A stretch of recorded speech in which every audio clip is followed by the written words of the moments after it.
Hello everyone. Thank you all for watching the video and leaving such heartfelt comments. Wishing the whole family good health and peace. The next morning, Deep woke up early, the first rays of sunlight filtering through the tree canopies on the hilltop, illuminating the patch of land where she had cut river leaves to earn a living. She bent down, her skilled fingers deftly tying the bundles of leaves, her eyes sparkling with hope despite her exhaustion. Yet her determination never wavered. The previous night, Deep couldn't sleep, disturbed by strange noises in the dark that filled her with fear. Nevertheless, she resolved to press forward. With no other choice, she had to work to support herself and rebuild her life after years of hardship. Sweat dripped from her brow, her hands rough and calloused from relentless labor. Yet, in her eyes shone the resilience and strength of a single mother fighting to protect her family's happiness. As Deep carried the bundles of leaves down the hill and headed toward the village, she felt a change within herself. She was no longer the timid girl who endured humiliation in silence. Now she stood firm on her own 2 feet. Walking along the dusty trail, Deep felt stronger than ever before. The sound of her footsteps seemed to echo through the air, each step steady and sure. At the market, she arranged her bundles on the stall, waiting for villagers and traders to come by. Though the traders seemed indifferent, Deep didn't give up, patiently waiting. An elderly woman selling vegetables nearby looked at her and said, "This girl works so hard, I see her here every day." Deep smiled in response, though her heart still harbored worries about the meager earnings.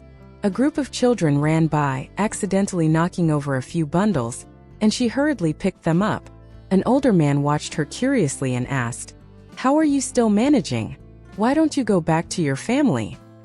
His words left Deep slightly flustered, but she brushed them off. While selling her goods, Deep couldn't help but feel anxious. Though she had sold quite a bit, the money she earned wasn't enough to solve all her problems. But Deep didn't stop. She decided to buy some essentials for her life. She led her bicycle through the quiet streets.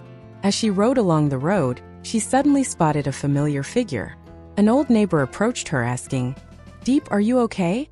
I heard your ex-husband has been lingering around here." Those words unsettled her, but she kept her composure and replied, "I'm fine, thank you, uncle."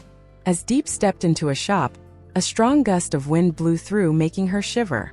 She hadn't expected that once again her past would confront her head-on. Her ex-husband stood silently before her, his eyes filled with sorrow, holding a bouquet of flowers. "Can you forgive me?" he asked in a low voice, but in his gaze Deep saw regret and remorse. Yet she wasn't ready to forgive, determined to change her life. She turned away, leaving him standing there with the wilting flowers in his hands. Deep's ex-husband, after a night of heavy drinking, stumbled past and caught sight of her buying bowls and chopsticks at a shop. He stood at a distance, silently watching, his eyes filled with regret and pity. He couldn't let this chance to see her again slip by. Despite the pain that had grown between them, he felt her decision to leave him was like a punishment. He stepped closer, unwilling to let her out of his sight. A passerby noticed him and whispered to a companion, "Isn't that Deep's ex-husband? Why hasn't he let her go?" But he paid no mind, his gaze fixed solely on Deep. He paused in front of the shop, his trembling hand holding a half-burned cigarette. A gust of wind tousled his hair, mirroring the chaos in his heart. "You don't need to do this anymore, Deep.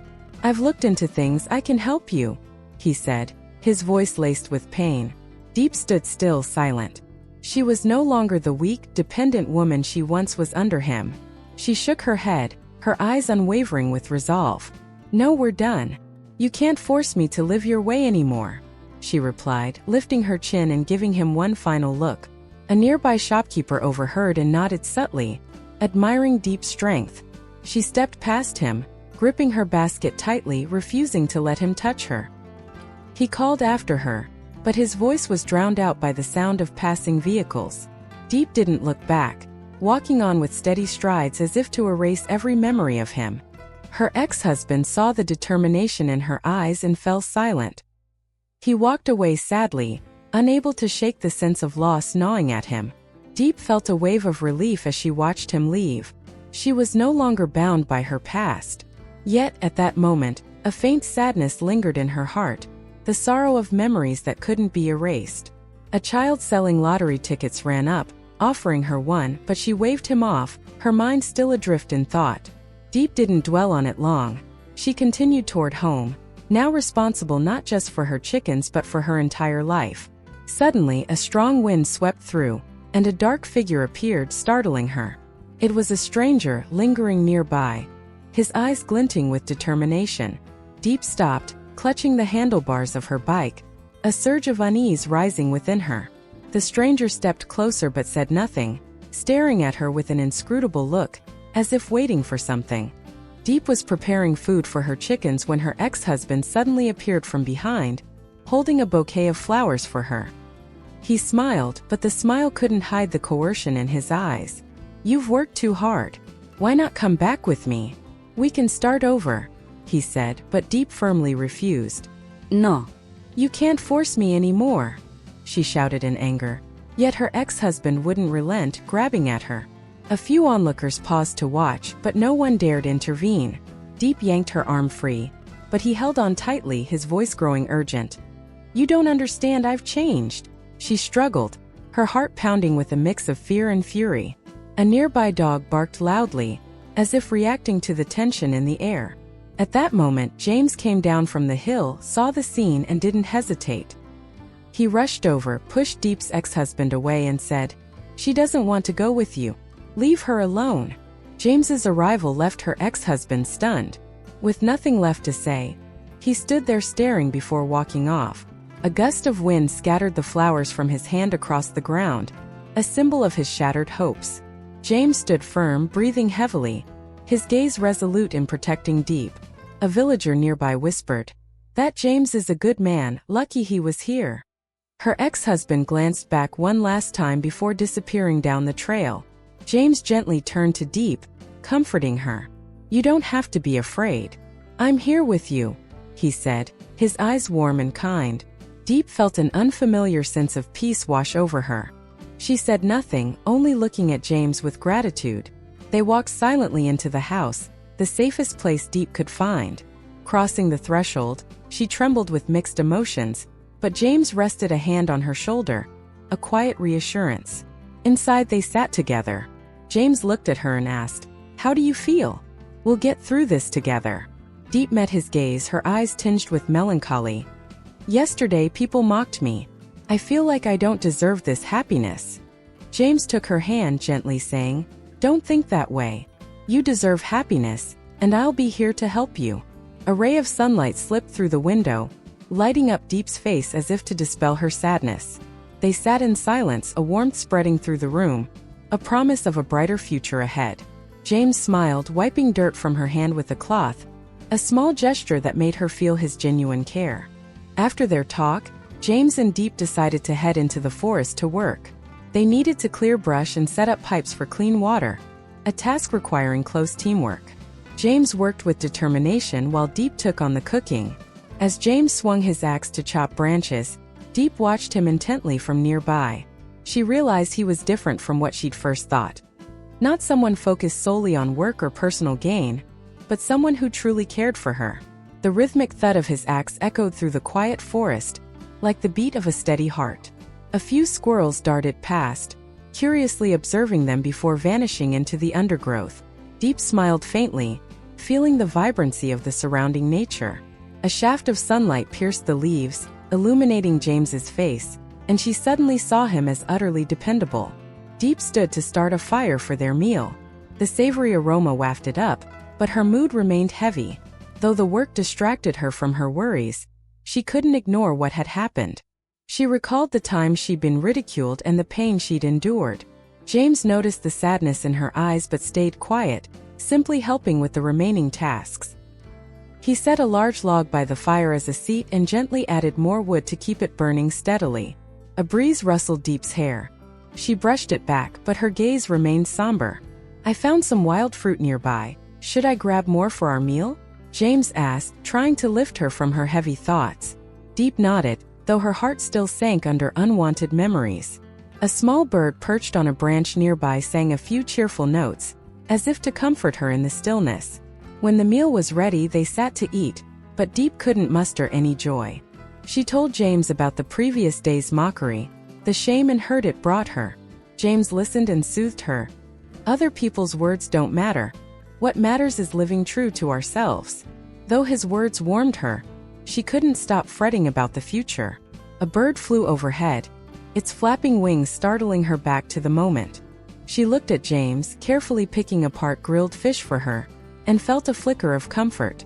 "Thank you," she whispered sincerely.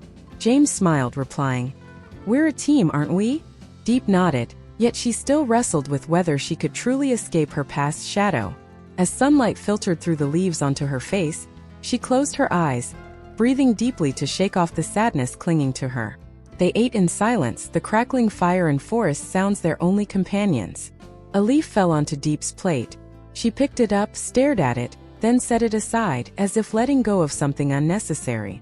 James rose, fetched water from a nearby stream, and placed it beside her. "Rest a bit, don't push yourself too hard," he said warmly. Diep nodded, but her eyes drifted into the distance, where her thoughts lingered stubbornly. After the meal, James decided to return to his project. Diep stayed behind, sitting alone in the dark, gazing out the window. Though James was by her side, she still felt isolated. She wondered if she had the strength to overcome life's challenges. Could she build a new life free from the haunting past? The faint moonlight streamed through the window, casting weak streaks of light across the floor. A cold breeze blew in, making her shiver and pulling her deeper into her thoughts. Diep stood, walking to a corner where she kept an old wooden box of mementos from happier times. She opened it, seeing a bracelet her ex-husband once gave her, and tears welled up unbidden. Clutching it tightly, she felt the pain of the past resurface with every breath. Diep grabbed an old cloth to wipe her tears, then stepped outside. She walked alone into the forest behind the house, seeking solace in the fresh air. Her footsteps echoed through the woods, each one a step toward overcoming herself. She knew she couldn't keep living in the past, but fear of future trials lingered. Looking toward where James worked in the distance, she felt an odd connection. A small stream flowed nearby, its trickling sound a balm in the quiet night. Diep sat by its bank, tossing a pebble into the water, watching the ripples spread and fade. "I have to be stronger," she murmured, her voice blending with the wind. A firefly danced nearby, its flickering light guiding her through the darkness. She rose and walked on, but tripped over a large root. Diep fell, her hands bracing against the cold ground, a wave of helplessness surging within her. Yet she stood up, brushed the dirt from her hands, resolved not to fall again. The faint glow of James's lamp flickered in the dark, a beacon awaiting her. She glanced back at the forest, took a deep breath, and headed toward the light. Along the way, an owl's hoot echoed, a reminder that the night was long, but her fear had faded. Nearing James, he looked up, concerned. "Are you okay? You were gone a while." Diep smiled faintly, saying, "I'm fine, just needed some air." James nodded, resuming his work, but his eyes followed her, guarding her from unseen hurts. He handed her a bottle of water, saying, "Drink this, don't wear yourself out." Diep took it, feeling warmth from his touch through the cold bottle. She sat nearby, watching him work, her heart calming in the peaceful night. Diep returned home, sitting alone in the dark. She reflected on James's words, but couldn't shake her negative thoughts. Though she knew she wasn't truly alone, the loneliness in her heart wouldn't lift. Her eyes traced the old photos on the wall, memories she tried to forget. Yet she told herself, "I can't live in the past forever. I have to start anew." A faint glow from the oil lamp flickered on the table, reflecting on her face as if illuminating her soul's hidden corners. She stood, draping an old coat over her shoulders, feeling warmth from its rough fabric. Diep approached the door, hesitated, then opened it to gaze at the starry night. A shooting star streaked across the sky, halting her breath, a fragile spark of hope rising within her. Outside, a gentle breeze drifted through the window, bringing a chill.